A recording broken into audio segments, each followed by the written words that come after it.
Dora felt the weight of the ring in her hand as the old woman's words echoed in her mind. The man who lived on the farm disappeared. They never found the body. What did that mean?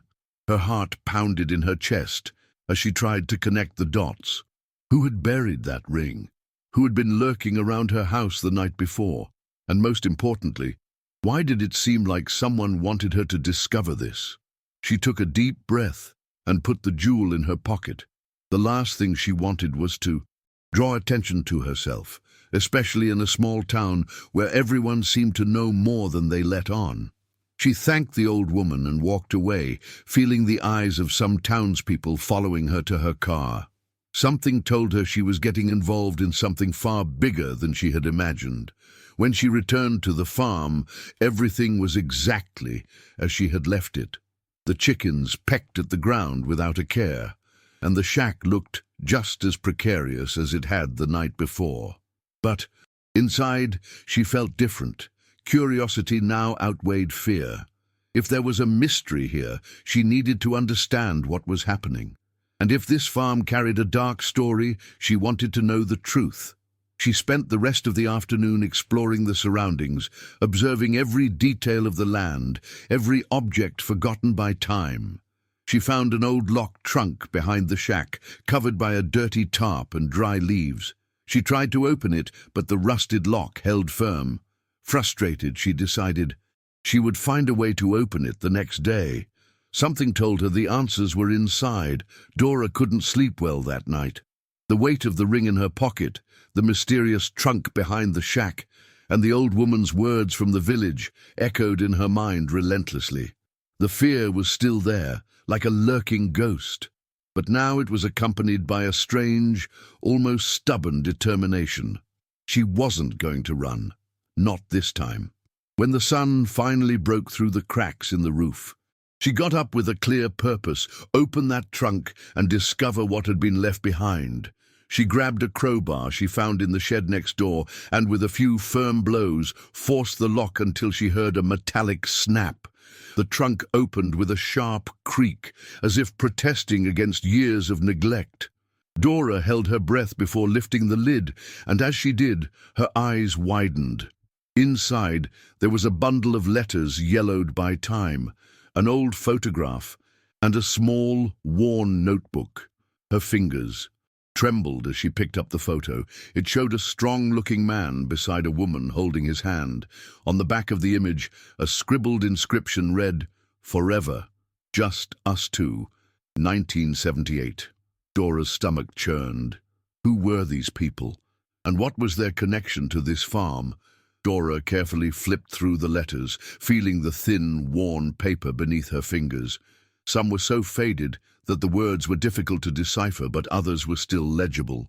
The first notes were full of promises and affection.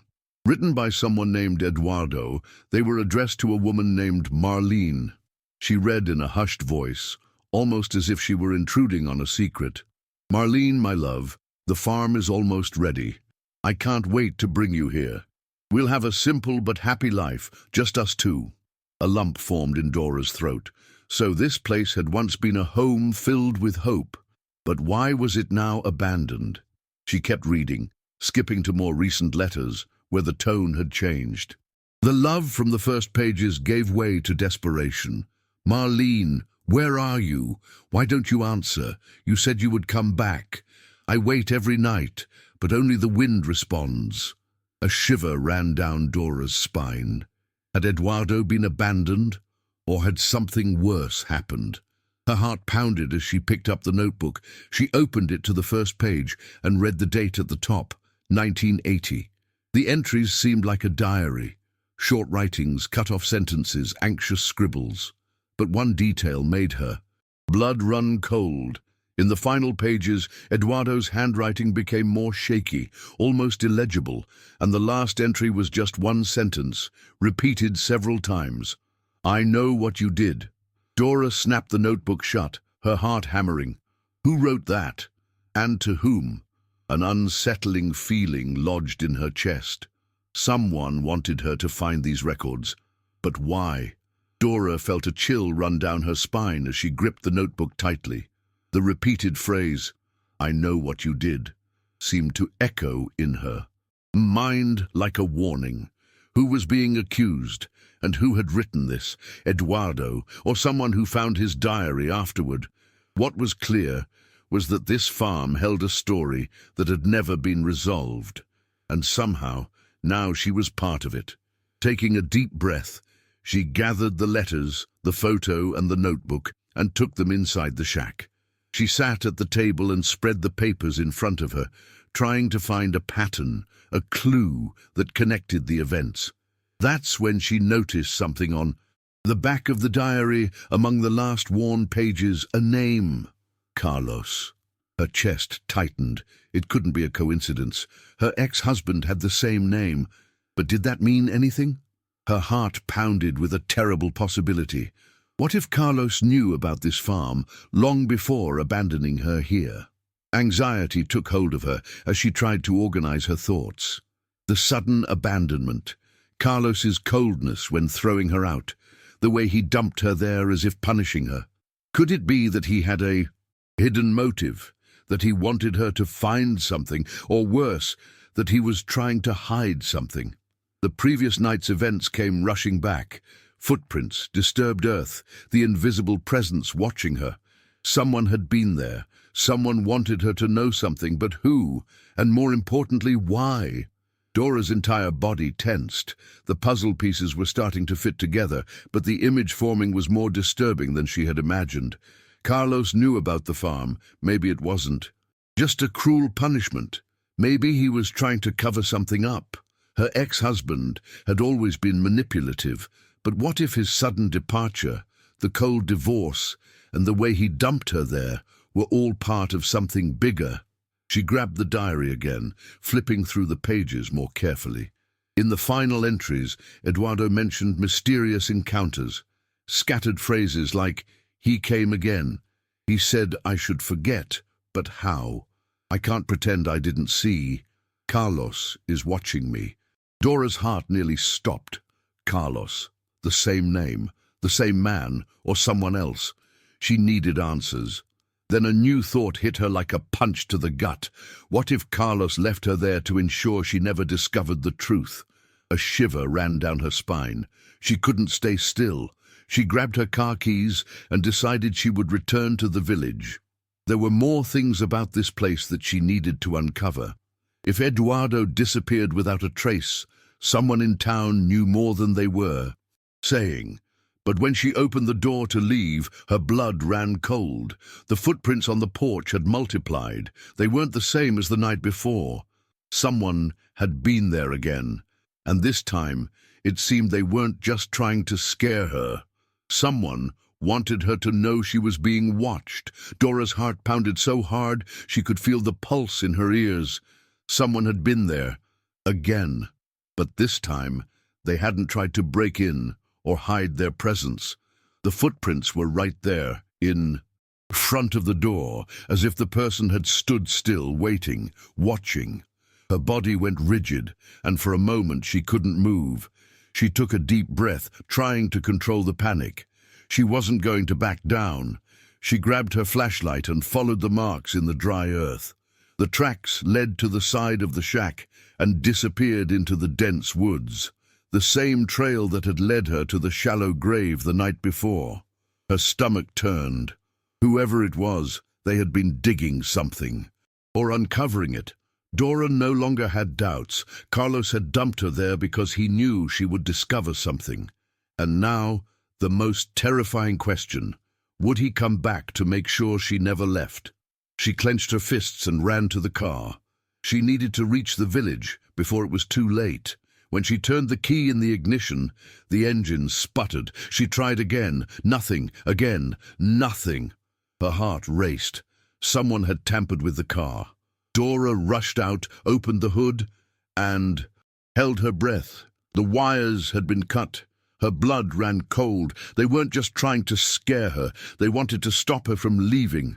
Dora looked around, feeling desperation take over. She was trapped there, and whoever did this was still nearby. Dora felt the blood drain from her face. The car was useless, and she knew what that meant. Whoever cut the wires didn't want her to leave. And worse, that person was probably still close. Her first instinct was to run back inside the shack, but something inside her refused to cower again. She wasn't the same woman Carlos had discarded like nothing. She wasn't going to let fear win. She scanned the farm, her eyes sweeping over every corner, every shadow that could be hiding an observer. But the silence was absolute. Whatever was happening there, it was far from over. Dora took a deep breath and forced her mind to work. If she couldn't escape by car, she had to find another way. The village wasn't that far, about an hour's walk.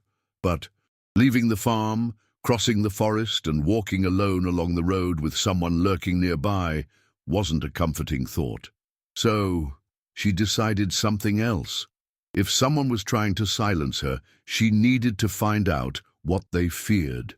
She grabbed the flashlight, Eduardo's diary, and the ring she had found in the shallow grave.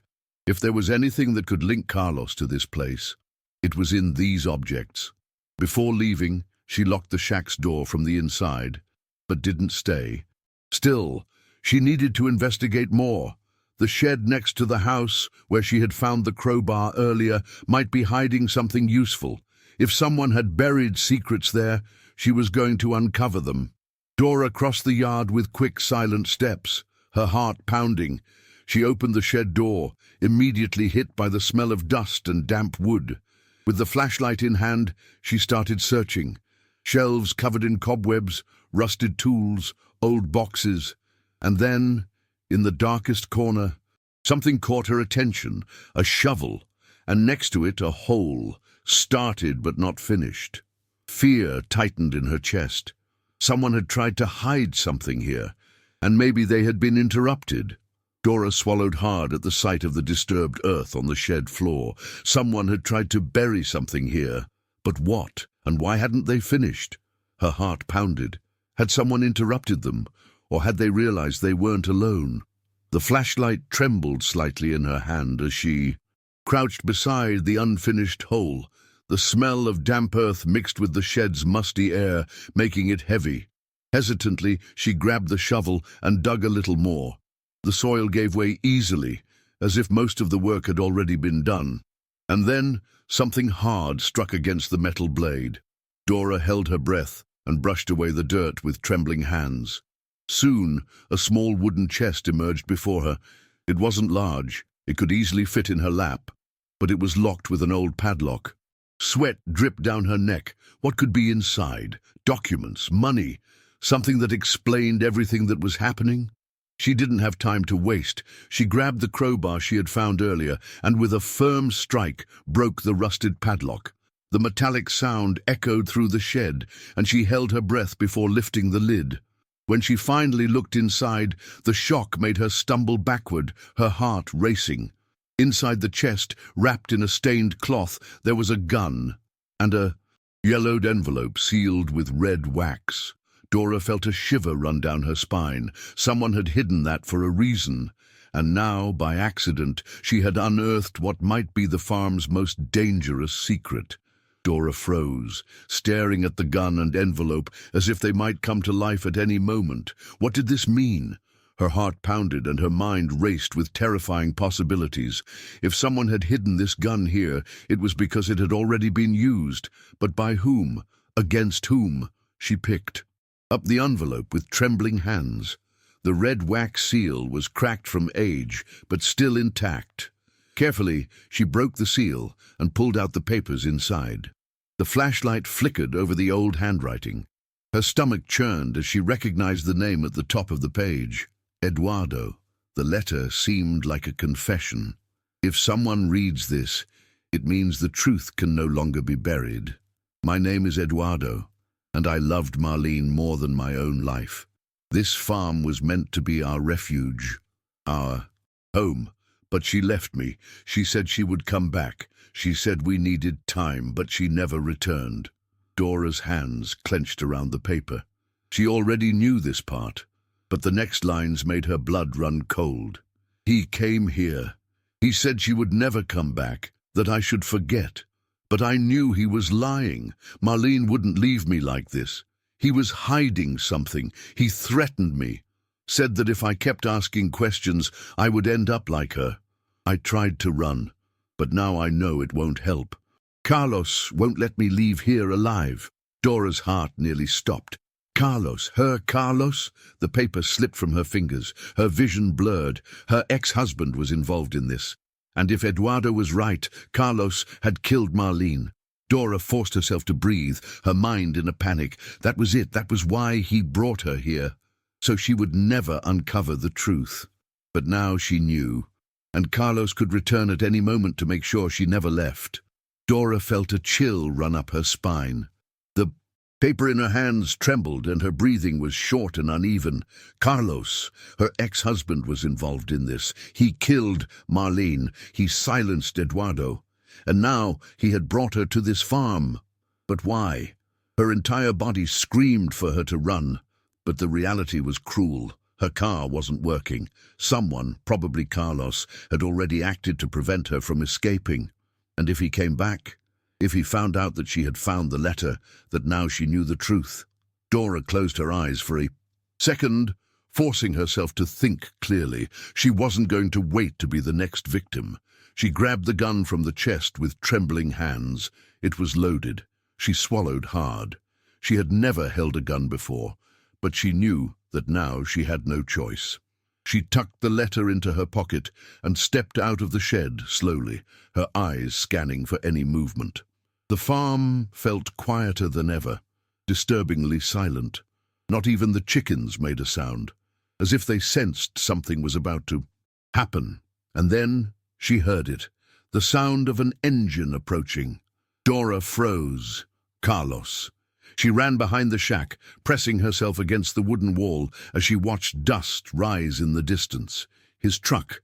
He was back, and this time she knew exactly why. Dora felt her heart hammer against her ribs as she stood motionless, watching Carlos's truck approach the farm. He was back, and now she knew too much. The truck's engine roared before it abruptly stopped in front of the shack. The door creaked open, and then heavy footsteps echoed on the porch. Slow, cold, calculated, as if he already knew she was there. Dora. His voice cut through the silence, carrying a tone of false patience. I know you're here. She pressed the gun against her chest, sweat dripping down her neck. She had never held a gun before, never thought she would need to. But here she was, hiding behind the shack while the man who had destroyed her life walked calmly toward her. Carlos knocked on the shack's door, the wood trembling under his force. I brought you here for a reason. You were supposed to learn your place, but it looks like you like sticking your nose where it doesn't belong. Dora felt anger rise inside her. He hadn't changed. Always arrogant, always thinking he could control her. But now she had something he didn't expect, the truth, and she wasn't going to let him leave without paying for what he had done. This time, he was the one who was going to lose. Dora felt the adrenaline take over her body. Carlos thought he still had control over her, but he was wrong, dead wrong. She slipped along the wooden wall of the shack, moving slowly so she wouldn't make a sound. Carlos remained on the porch, testing the doorknob. He thought she was inside. Come on, Dora. He let out a low chuckle filled with contempt. I thought you were smart, but you just got yourself into an even bigger mess. She gritted her teeth. Who was he to talk about messes? He had destroyed her life, thrown her here like trash. And now he still wanted to erase her, but she wouldn't let him. Summoning courage, she moved to the side of the shack, where she grabbed a loose brick lying near the shed. The solid weight in her hand gave her an idea. She needed a distraction. With a quick motion, she threw the brick into the shed. It landed with a loud crash on the wooden floor, knocking over some tools. The noise echoed through the farm, and Carlos immediately turned his head. What was that? He muttered, suspicious. He pulled something from his waistband. A gun. Dora felt her stomach drop. Carlos was there to kill her, but she wasn't going to wait. She had to act first. With a trembling hand, she raised the gun she had found in the chest, gripping it tightly. She stepped out from behind the shack and pointed it directly at Carlos. "Drop the gun! Now!" He froze, his eyes widening when he saw her armed. For the first time, she saw surprise in him, and maybe, just maybe, a flicker of fear. Carlos narrowed his eyes, studying Dora for a moment. Then he let out a short, mocking laugh. "Look at you. You think you know how to shoot." He raised his hand slightly, but his posture was still threatening. "Put that down, Dora. You don't have the guts." She felt her sweaty fingers tighten around the trigger. He still thought she was the same submissive woman he had discarded, but she wasn't. He had underestimated her once. He wouldn't do it again. "Try me," she said, her voice steadier than she ever imagined it could be. Carlos stopped smiling. His jaw tightened, and he looked around, weighing his options. "You read the letters, didn't you?" he asked, his voice dripping with venom. "You shouldn't have touched them." "So it's true. You killed Eduardo." He rolled his eyes as if he were tired of the conversation. "Eduardo was an idiot. He got obsessed with a woman who was already dead. I'm not responsible for him digging his own grave." Dora felt her blood turn to ice. So that was it. Eduardo hadn't just disappeared. Carlos had killed him to silence him. And now he wanted to do the same to her. But Dora wasn't going to be next. Carlos realized she wasn't backing down and tried to take a step forward, but Dora steadied the gun with both hands. "One more step and I shoot." The threat made Carlos freeze. For the first time, he wasn't in control, and Dora realized that he knew it. But then a new sound broke the silence. Police sirens, coming from the road. Carlos turned his head toward the noise, and in that moment, Dora seized her chance. She ran to his truck and yanked the keys from the ignition. He spun back toward her, furious. "What did you do?" "I called the police before you arrived." It was a lie. She hadn't had time to call anyone, but Carlos didn't know that, and now he was desperate. He looked around, trying to decide whether to run or fight. But now he was the one being hunted. Tires screeched against the dirt road. Carlos turned to flee, but Dora took a step forward and aimed the gun at him once more. "Stay where you are." The sirens grew closer, and within seconds, 2 patrol cars stopped at the farm's entrance. Officers jumped out, guns drawn, shouting orders. Carlos slowly raised his hands. He knew it was over. Dora felt air return to her lungs as the police handcuffed him. He didn't say another word. He only cast one last look at her. This time there was no disdain, only hatred. But Dora didn't care. He had lost. She gave her statement to the police and handed over Eduardo's letters and diary. The truth came to light. Carlos had killed Eduardo years ago to cover up Marlene's murder. The farm had been abandoned after that, but the secret had remained buried until she arrived. When it was all over, Dora returned to the shack and looked around. This place was supposed to be her prison, but in the end, it was where she had been set free. She no longer had to fear Carlos, never again. The officers offered her a ride to town, but she declined. She stayed there for a while, feeling the wind on her face, listening to the sound of the chickens pecking. She had won.